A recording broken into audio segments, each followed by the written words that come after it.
Agora você pode fazer parte do clube de membros do Spurgeon TV.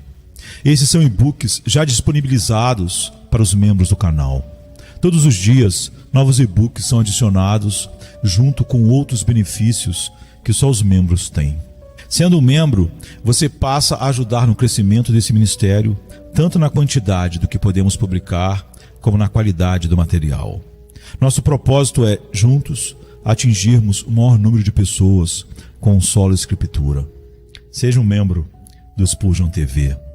Sermão número 278, pregado na manhã de domingo, 9 de outubro de 1859, por Charles Haddon Spurgeon, no Music Hall, Royal Surrey Gardens, Londres, Inglaterra. E não entristeçais o Espírito Santo de Deus, no qual fostes selados para o dia da redenção. Efésios 4, 30. Há algo muito comovente nesta admoestação. E não entristeçais o Espírito Santo de Deus. Não diz, não o façais irar-se. É usado um termo mais delicado e terno. Não o entristeçais. Existem homens de caráter tão duro que não se importam muito se provocam a ira de outrem. E de fato, muitos de nós mal somos tocados pela notícia de que alguém está irado conosco. Mas onde está o coração tão endurecido que não se comova ao saber que causou tristeza a alguém? Pois a tristeza é uma combinação de ira e amor. É ira, mas toda a amargura foi removida. O amor adoça a ira e volta o seu foco não contra a pessoa, mas contra a ofensa. Todos nós sabemos como usamos esses dois termos de modo oposto. Quando cometo uma ofensa, algum amigo que tem pouca paciência subitamente quebra sua tolerância e se encoleriza contra mim. A mesma ofensa é observada por um pai amoroso e ele se entristece. Há ira em seu íntimo, mas ele se ira e não peca, pois se ira contra o meu pecado, havendo, no entanto, amor para neutralizar e moderar a ira contra mim. Em vez de desejar-me o mal como castigo pelo meu pecado, ele olha para o meu próprio pecado como sendo o mal. Digo que se trata de um composto celestial, mais precioso que todos os ungüentos dos mercadores. Pode haver o amargor da mirra, mas há toda a doçura do incenso nesta terna expressão, entristecer. Tenho certeza, meus ouvintes, de não estar bajulando vocês quando declaro que acredito que a maioria se sentiria profundamente aflita se pensasse ter entristecido outra pessoa. Talvez vocês não se importassem muito se tivessem provocado a ira de alguém sem motivo, mas entristecê-lo, ainda que sem intenção, causaria a vocês sofrimento de coração, e vocês não teriam descanso até que essa tristeza fosse apaziguada, até que fizessem alguma explicação ou pedido de desculpas e tivessem feito melhor para amenizar a dor e remover a tristeza. Quando vemos a ira em alguém, logo sentimos certa hostilidade. A ira gera ira, mas a tristeza gera compaixão, e a compaixão é próxima do amor, e amamos aqueles a quem entristecemos. Não é esta uma expressão muito doce? Não entristeçais o Espírito Santo. Obviamente, a linguagem deve ser entendida à maneira dos homens.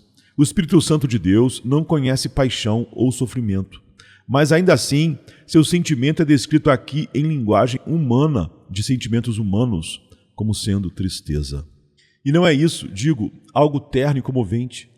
Que o Espírito Santo oriente seu servo Paulo a dizer-nos: não entristeçais o Espírito Santo, não desperteis sua ira amorosa, não o aborreçais, não o façais lamentar. Ele é uma pomba, não o façais lamentar, porque o tratastes com aspereza e ingratidão. Pois bem, a proposta do meu sermão desta manhã será exortar vocês a não entristecer o Espírito. Dividirei assim. Primeiro, discorrerei sobre o amor do Espírito. Segundo, sobre o selo do Espírito. E então, terceiro, sobre o entristecer o Espírito. O amor do Espírito. As poucas palavras que direi sobre o amor do Espírito visam conduzi-los ao meu tema principal, incitando-os a não entristecer o Espírito, pois quando somos persuadidos de que alguém nos ama, logo encontramos uma razão poderosa para não entristecê-lo. O amor do Espírito. Como proclamá-lo? Certamente exige um poeta para cantá-lo, pois o amor só pode ser expresso em palavras de cântico. O amor do Espírito. Permito-me falar de seu amor inicial por nós. Ele nos amou sem começo.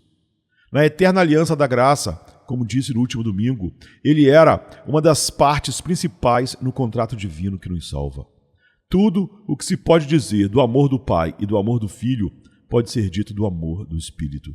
É eterno, infinito, soberano, permanece, um amor que não pode ser dissolvido, diminuído, nem removido daqueles que são os objetos desse amor. Permitam-me, no entanto, apontar-lhes suas ações mais do que seus atributos. Deixe-me falar sobre o amor do Espírito por mim e por vocês. Quão cedo esse amor se manifestou em nossa vida, ainda na infância. Meus irmãos, podemos nos lembrar de como o Espírito costumava contender conosco. Nos desviamos desde o ventre, falando mentiras, mas quão cedo o Espírito de Deus despertou nossa consciência e nos corrigiu solenemente por causa de nossos pecados de juventude. Quantas vezes, desde então, o Espírito nos atraiu. Quantas vezes, sob a pregação da palavra, ele fez nosso coração se derreter e as lágrimas escorrerem de nossos olhos. E ele sussurrou docemente em nosso ouvido: meu filho, dá-me o teu coração. Vai ao teu quarto, fecha a porta e confessa teus pecados. Busca o amor e o sangue do Salvador. Mas nos envergonhemos ao dizer isso. Quantas vezes lhe fizemos afronta? Quando estávamos em estado de não regeneração, como costumávamos resistir-lhe? Apagávamos o Espírito. Ele lutava conosco, mas nós lutávamos contra ele. Porém, bendito seja seu santo nome, e que ele receba louvores eternos por isso. Ele não nos deixou. Não queríamos ser salvos, mas ele queria nos salvar. Procurávamos atirar-nos ao fogo, mas ele procurava atirar-nos das chamas. Queríamos lançar-nos do precipício, mas ele lutava conosco, segurava-nos firmes, não nos deixava destruir nossa alma. Como tratamos mal, como desprezamos seus conselhos, como zombamos e escarnecemos dele, como desprezávamos a ordenança que nos conduziria a Cristo, como quebramos aquele laço sagrado que gentilmente nos atraía a Jesus e a sua cruz. Tenho certeza, meus irmãos, que, ao se lembrarem dos esforços perseverantes do Espírito por vocês, são movidos a amá-lo. Quantas vezes ele os impediu de pecar, quando estavam prestes a mergulhar de cabeça em um curso de vício? Quantas vezes ele os constrangeu ao bem, quando estariam dispostos a negligenciá-lo? Talvez vocês sequer estivessem no caminho, e o Senhor não os teria encontrado se não fosse por esse bendito Espírito que não os deixou tornar-se blasfemos, que não os permitiu abandonar a casa de Deus, não deixou que se tornassem frequentadores assíduos dos locais de pecado, mas os conteve, segurou-os, por assim dizer, com freio e cabresto. Ainda que vocês fossem como novilho não acostumado ao jugo, ele não deixou que seguissem seu próprio caminho. Embora lutassem contra ele, não desistiu, pois dizia: eu terei contra a vontade dele. Transformarei seu coração, não deixarei ir até que ele se torne um troféu do meu grande poder de salvar. Então, considerem, irmãos, o amor do Espírito depois disso. Como diz o hino: não te lembras do tempo e do lugar em que Jesus te encontrou? Quando te tomou pela mão, quão doce foi o amor de teu noivo. Naquele momento abençoado, tão caro à memória, não foi o Espírito Santo quem os guiou a Jesus? Lembrem-se do amor do Espírito quando, depois de dar-lhes vida, ele os levou à parte e lhes mostrou Jesus no madeiro. Quem foi que abriu seus olhos cegos para enxergar um Salvador agonizante? Quem abriu seus ouvidos surdos para ouvir a voz do amor perdoador? Quem abriu sua mão cerrada e paralisada para receber as bênçãos da graça do Salvador? Quem quebrou seu coração duro e preparou caminho para o Salvador entrar e habitar ali? Foi aquele precioso Espírito, o mesmo Espírito a quem vocês tanto resistiram em seus dias na carne. Que grande misericórdia é que ele não tenha dito: jurarei na minha ira que não entrarão no meu repouso, pois me entristeceram e me afastarei deles para sempre. Ou Efraim se aliou aos ídolos, deixem-no. E desde então, meus irmãos, como o Espírito demonstrou seu amor por mim e por vocês, não apenas em suas primeiras lutas e em seu divino ato de vivificar, mas em toda a sequência, quanto lhe devemos por seu ensino. Temos sido alunos muito lerdos, ainda que a palavra esteja diante de nós, clara e simples, de modo que quem lê pode entender. Somos tão limitados que pouco retemos de sua palavra, progredindo pouco na escola da graça de Deus. Não passamos de aprendizes, instáveis, fracos e propensos a cair, mas que bendito instrutor temos tido. Quantas verdades ele nos ensinou, tomando as coisas de Cristo e aplicando-as a nós. Quando penso em quão obtuso tenho sido, admiro que ele não tenha desistido de mim. Quando penso em quão ignorante tenho sido, quando ele queria ensinar-me as coisas do reino de Deus, pergunto-me, como teve tanta paciência comigo? É de admirar que Jesus se tornasse um bebê. Não é igualmente admirável que o Espírito de Deus vivo se faça professor de bebês? É maravilhoso que Jesus tenha estado numa manjedoura. Não é também maravilhoso que o Espírito Santo se torne um monitor na sagrada escola para ensinar tolos e torná-los sábios? Foi condescendência que levou o Salvador à cruz, mas não é condescendência similar que faz o poderoso Espírito de graça descer para habitar com teimosos, indisciplinados, filhotes de jumentos selvagens, a fim de lhes ensinar o mistério do reino e fazê-los conhecer as maravilhas do amor do Salvador? Além disso, irmãos, não esqueçam o quanto lhe devemos pela sua consolação. Como ele tem manifestado o seu amor a vocês, alimentando-os em suas enfermidades, auxiliando-os em seus labores e consolando-os em suas aflições. Ele tem sido um bendito consolador para mim. Eu posso testificar, quando todos os outros consolos falharam, quando a promessa em si me parecia vazia, quando o ministério me soava sem poder, foi então que o Espírito Santo se revelou como consolo abundante à minha alma e encheu meu pobre coração de paz e alegria na fé. Quantas vezes seu coração teria desfalecido se o Espírito não o tivesse restaurado? Quantas vezes ele, que é o seu professor, tornou-se também seu médico, fechou as feridas de seu espírito sangrante e as ligou com o curativo da promessa, estancando o sangramento e restituindo-lhe a saúde espiritual. Para mim, parece incrível que o Espírito Santo seja nosso consolador, pois para muitos, consolar é um ofício inferior na igreja, embora não seja de fato. Ensinar, pregar, mandar com autoridade, muitos se dispõem a isso, pois consideram algo honroso, mas sentar-se e suportar as fraquezas de um crente, participar de todas as artimanhas de sua incredulidade, encontrar um caminho de paz em meio a mares de aflição, esta é compaixão divina. Que o Espírito Santo se incline do céu para ser o consolador dos espíritos desconsolados. O que? Ele mesmo precisa trazer o bálsamo? Deve ele mesmo cuidar de seu filho doente e ficar junto ao seu leito? Ele deve lhe preparar a cama na aflição? Deve carregá-lo em sua fraqueza? Deve ele continuamente soprar em nós seu próprio fôlego? O Espírito Santo torna-se o servo cuidador da igreja? Torna-se ele uma lâmpada para iluminar e um cajado em que nos apoiamos?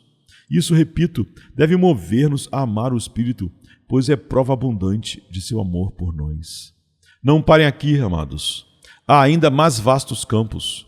Agora que falamos do amor do Espírito, recordem o quanto ele nos ama quando ajuda nossas fraquezas. Não apenas ele as ajuda, mas quando não sabemos o que pedir como convém, ele nos ensina a orar. E quando gememos interiormente, então o próprio Espírito intercede por nós com gemidos inexprimíveis. Geme como nós deveríamos gemer, só que com maior intensidade, de modo que nossa prece, que de outra forma seria silenciosa, chegue aos ouvidos de Cristo e seja apresentada diante do Pai. Socorrer nossas fraquezas é uma grande demonstração de amor. Quando Deus remove uma fraqueza ou a vence completamente, é algo nobre, grandioso e sublime. Quando Ele permite que a fraqueza permaneça e ainda opera em meio a essa fraqueza, isso é compaixão terna e imensa.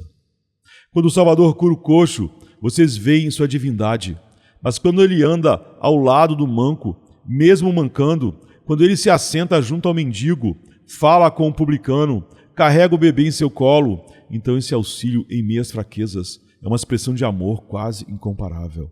Exceto Cristo levar nossas fraquezas na cruz e nossos pecados em seu próprio corpo, não conheço exemplo maior ou mais terno do amor divino do que o que lemos. Da mesma forma, também o Espírito ajuda em nossas fraquezas. Ó, quanto vocês devem ao Espírito por tê-los ajudado em oração. Vocês sabem, meus irmãos, o que é estar abatido e sem ânimo ali. Para gemer por uma só palavra e, ainda assim, não conseguir encontrá-la. Desejar orar, mas o próprio desejo é fraco. Ansiar por ter desejos mais fortes, mas tudo o que tem é o desejo de conseguir desejar. Ah, quantas vezes, quando o desejo se intensificou, vocês almejaram segurar a promessa pela fé. Ah, vocês dizem, se eu pudesse apenas clamar a promessa, todas as minhas necessidades seriam supridas e todas as minhas dores seriam aliviadas. Mas, infelizmente, a promessa estava além do seu alcance. Mesmo tocando-a com a ponta dos dedos, vocês não conseguiam agarrá-la como desejavam. Não sabiam suplicar por ela e, portanto, partiram sem a bênção. Mas quando o Espírito ajudou nossas fraquezas, como oramos? Houve momentos em que vocês e eu agarramos a aldrava do portão da misericórdia e a golpeamos com tal força que parecia que o portão inteiro estremecia. Houve épocas em que nos aferramos ao anjo do Senhor e vencemos o céu com a nossa oração, declarando que não deixaríamos o próprio Jeová ir embora sem nos abençoar. Afirmo, sem blasfêmia, que movemos o braço que move o mundo. Trazemos para nós os olhos que contemplam o universo. Tudo isso fizemos, não pela nossa força, mas pelo poder e pela virtude do Espírito.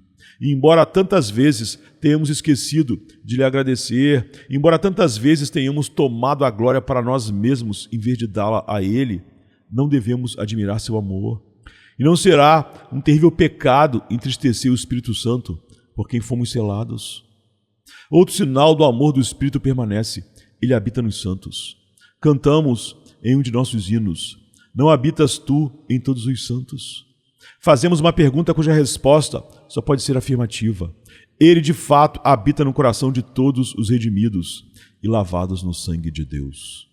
E que condescendência é esta, que Ele, a quem nem o céu dos céus pode conter, habite em seu peito, meu irmão. Esse peito, talvez tantas vezes coberto de trapos, frequentemente agitado por ansiosas preocupações e pensamentos, ou pior, tantas vezes poluído pelo pecado. E ainda assim ele habita lá. O pequeno e estreito coração humano é transformado em palácio pelo Santo Espírito. Embora seja apenas um casebre, um refúgio impuro e indigno, ainda assim o Espírito Santo se digna a fazer dele sua habitação constante. Ó amigos, quando reflito em quantas vezes vocês e eu permitimos que o diabo entrasse, pergunto-me como o Espírito não se retirou de nós. A perseverança final dos santos é um dos maiores milagres registrados. Na verdade, é a soma dos milagres. A perseverança de um santo, mesmo por um só dia, é um conjunto de milagres de misericórdia. Quando se considera que o Espírito é de olhos tão puros que não pode contemplar a iniquidade, e ainda assim habita em um coração onde o pecado entra com frequência, um coração de onde procedem blasfêmias, homicídios, todo tipo de maus pensamentos e concupiscência, não admira que às vezes ele se entristeça e se retire, deixando-nos por um tempo. Pois a pomba não quer habitar se alimentamos carniça ali. Um ser limpo é a pomba, e não podemos encher o local que ela frequenta de imundície e lama, sob pena de ela voar para outro lugar. Digo então que isto é um milagre. Ele ainda está ali e continua a suportar esses intrusos, esses traidores indignos que invadem o pequeno templo que ele honrou com sua presença, o templo do coração humano. Receio, amados amigos, que temos o hábito de falar muito do amor de Jesus, mas raramente lembramos do amor do Espírito Santo. Não quero de modo algum exaltar uma pessoa da Trindade acima de outra, mas percebo que, pelo fato de Jesus Cristo ter se feito homem, carne de nossa carne, ossos de nossos ossos, algo visível a nossos olhos e tangível a nossas mãos, temos mais facilidade em pensar nele e dedicar-lhe nosso amor do que fazer o mesmo com o Espírito. Mas por que isso? Amemos a Jesus com todo o nosso coração, mas amemos também o Espírito Santo. Reservemos cânticos para ele, gratidão para ele. Não esqueçamos a cruz de Cristo, mas não esqueçamos também as operações do Espírito. Não ignoremos o que Jesus fez por nós, porém lembremos de que o Espírito faz em nós. Porque falar do amor graça, ternura e fidelidade de Cristo, mas não mencionarmos o mesmo a respeito do Espírito? Existiu amor igual a esse de Ele nos visitar? Existiu misericórdia como essa de Ele suportar nossos maus hábitos, mesmo cometidos repetidas vezes por nós? Existiu fidelidade como a dele, que muitas falhas nossas não conseguem expulsá-lo? Existiu poder como o dele, que vence todas as nossas iniquidades e ainda nos conduz em segurança, mesmo com hostes de inimigos internos e externos, querendo roubar nossa vida cristã? Como diz o hino, o amor do Espírito eu canto, por quem se aplica a redenção. E a ele seja dada glória para todo sempre. O selo do Espírito. Chegamos agora ao segundo ponto. Aqui encontramos outra razão para que não entristeçamos o Espírito. É pelo Espírito Santo quem somos selados, pelo qual fostes selados para o dia da redenção. Serei breve aqui. O próprio Espírito é apresentado como selo, assim como ele mesmo é mencionado diretamente como o penhor de nossa herança. O selo, creio, tem um tríplice significado. É um selo de atestação ou confirmação. Quero saber se sou realmente filho de Deus. O próprio Espírito testifica juntamente com o meu espírito que sou nascido de Deus.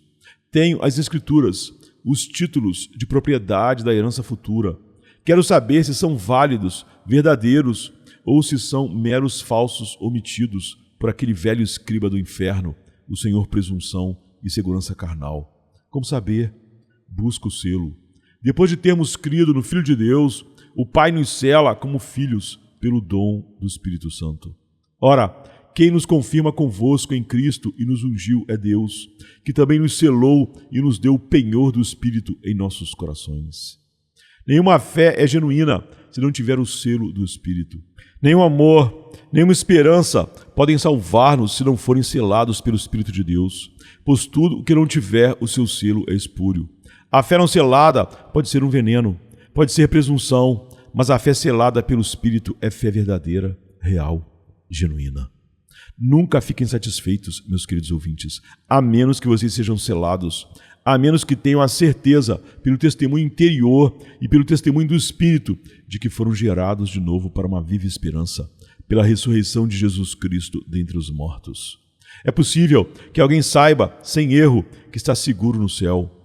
Pode não apenas ter esperança, mas saber além de qualquer dúvida, e saber assim, sendo capaz de, pela fé, enxergar o selo, a clara marca do Espírito Santo em seu próprio caráter e experiência. É um selo de atestação. Em segundo lugar, é um selo de apropriação. Quando alguém coloca a sua marca em um objeto, isso indica que lhe pertence. O agricultor marca suas ferramentas para que não sejam roubadas, são dele. O pastor marca suas ovelhas para que sejam reconhecidas como parte de seu rebanho. O próprio rei grava seu selo real em tudo o que é sua propriedade. Assim também, o Espírito Santo coloca o sinal inconfundível de Deus no coração de todo o seu povo. Ele nos sela. Eles serão meus, diz o Senhor, no dia em que eu fizer as minhas joias. E então o Espírito põe o selo de Deus em nós para mostrar que somos a herança reservada de Deus, seu povo peculiar, sua porção que lhe agrada. Mas também, selar significa preservar. Selamos o que queremos manter intacto. Quando um documento é selado, ele se torna válido. É pelo Espírito de Deus que o cristão é selado, mantido, preservado. Selado até o dia da redenção, selado até que Cristo venha redimir plenamente o corpo dos santos, ressuscitando-os dentre os mortos, e redimir plenamente o mundo, purificando-o do pecado e tornando um reino seu em justiça. Permaneceremos em nosso caminho, seremos salvos. A semente eleita não pode se perder. Ao final, eles serão conduzidos para casa. Mas como? Pelo selo do Espírito. Sem isso, perecemos. Estamos arruinados. Quando o grande fogo final irromper, tudo o que não tiver o selo do Espírito será queimado.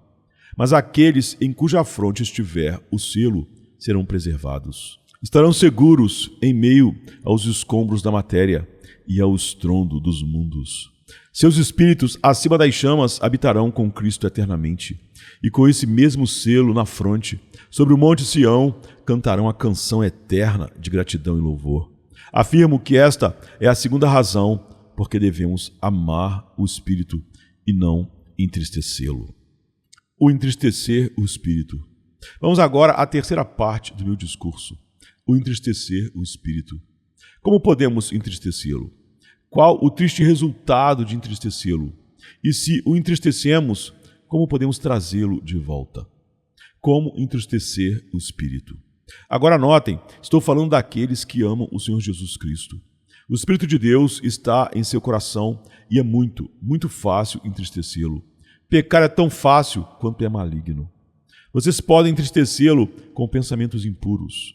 Ele não pode suportar o pecado. Se vocês se entregam a expressões lascivas ou ainda permitem que a imaginação se demore num ato lascivo, ou se o coração se volta para a cobiça, se apegam a qualquer coisa que seja má, o Espírito de Deus se entristece, pois ele diz de si mesmo: amo este homem, quero ter seu coração, e no entanto, ele está alimentando estes desejos vis. Seus pensamentos, em vez de buscarem a mim e a Cristo e ao Pai, correm atrás de tentações mundanas.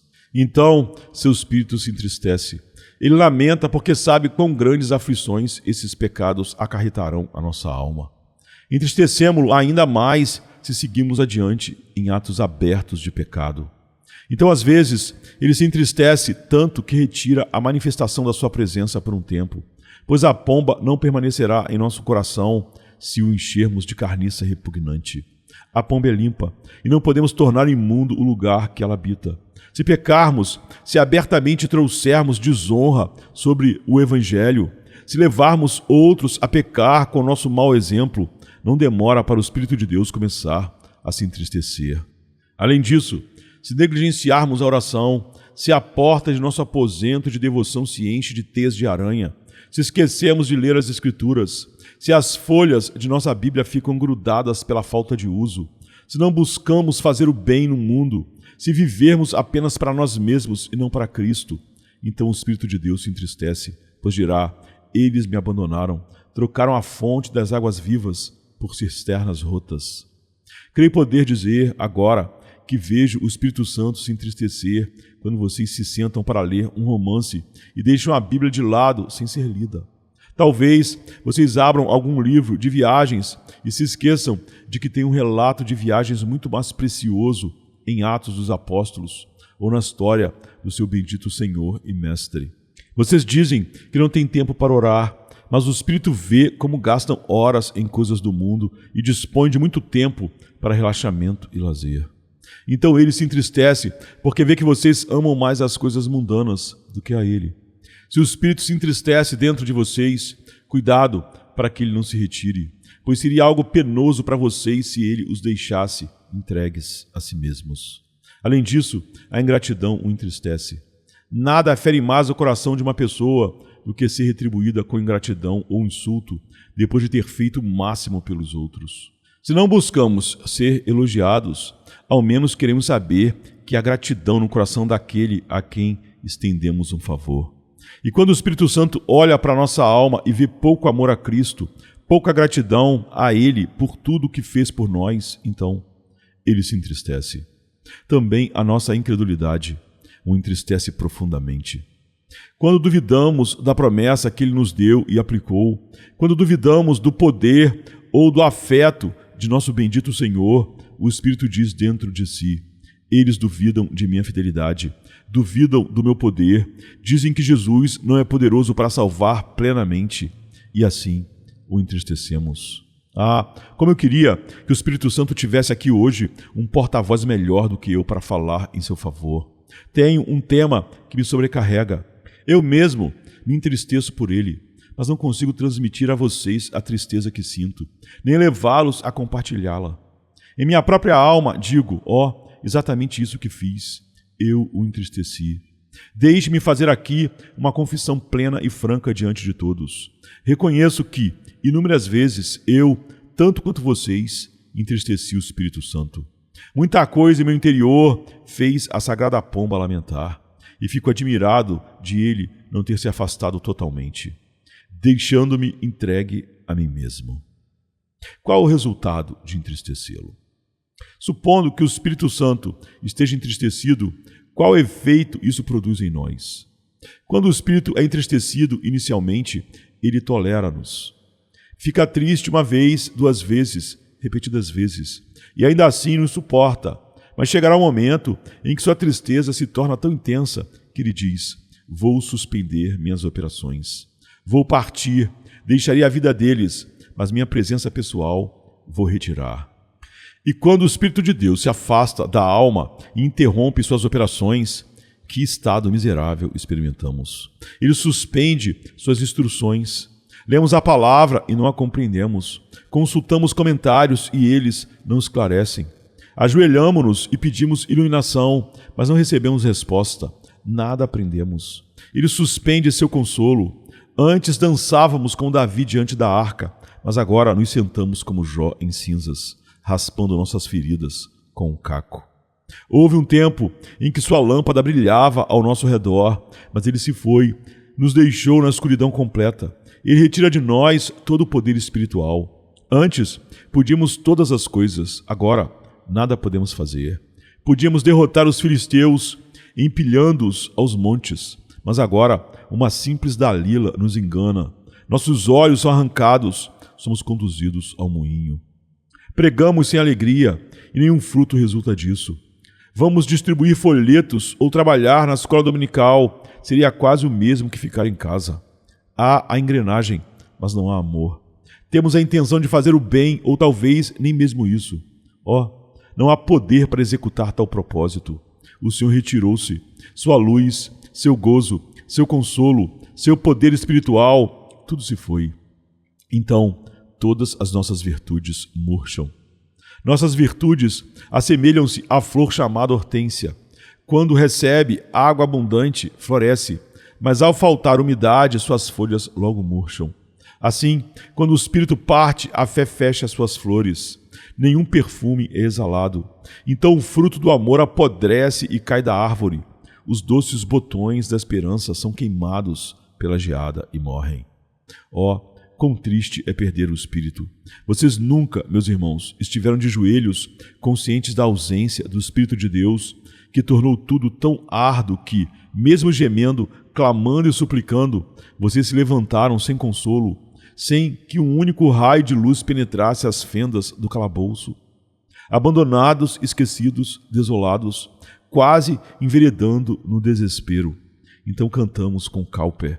Quão doces horas já desfrutei, quão doce é lembrá-las, mas deixaram um vazio doloroso que o mundo não pode suprir. Volta, sagrada pomba, volta, doce mensageira da paz.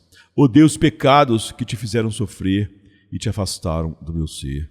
O ídolo mais caro que conheci, seja ele qual for, ajuda-me a arrancá-lo do trono e adorar somente a ti. É triste ver o Espírito se afastar de nós. O Espírito retirado da igreja. Meus irmãos, vou dizer algo com muita caridade, embora possa soar severo, mas preciso dizê-lo. As igrejas de hoje em dia estão em grande parte na posição de quem entristeceu o Espírito Santo, pois ele lida com igrejas do mesmo modo que com indivíduos. Nestes últimos anos, quão pouco Deus tem operado em meio às suas igrejas.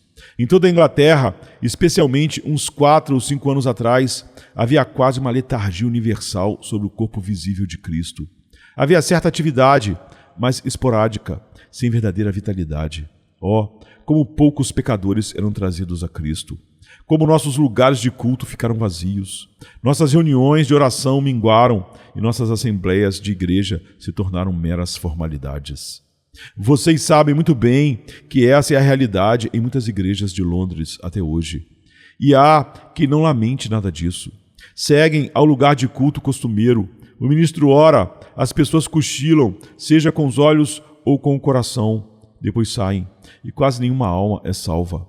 O batistério permanece intocado, mas o mais triste de tudo é que a igreja se satisfaz com isso. Não há anseio por reavivamento espiritual. Alguma coisa temos feito.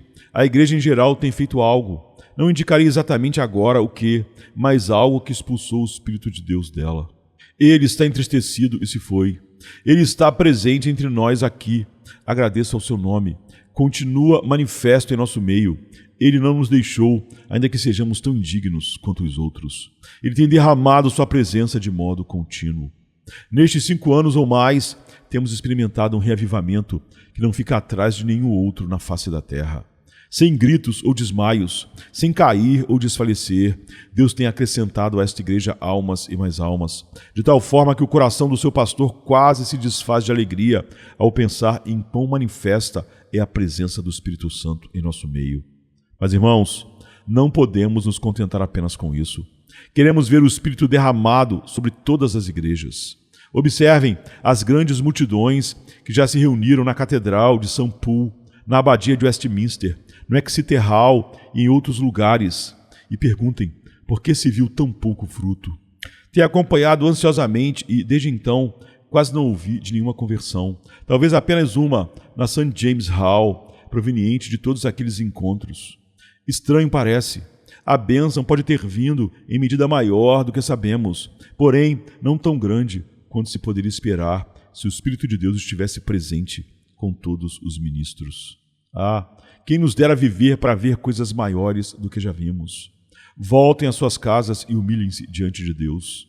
Vocês, membros da Igreja de Cristo, e clamem alto para que Ele visite a sua igreja, abra as janelas do céu e derrame sua graça sobre a árida colina de Sião, para que nações inteiras nasçam num só dia, para que os pecadores sejam salvos aos milhares, para que Sião entre em trabalho de parto e dê à luz filhos.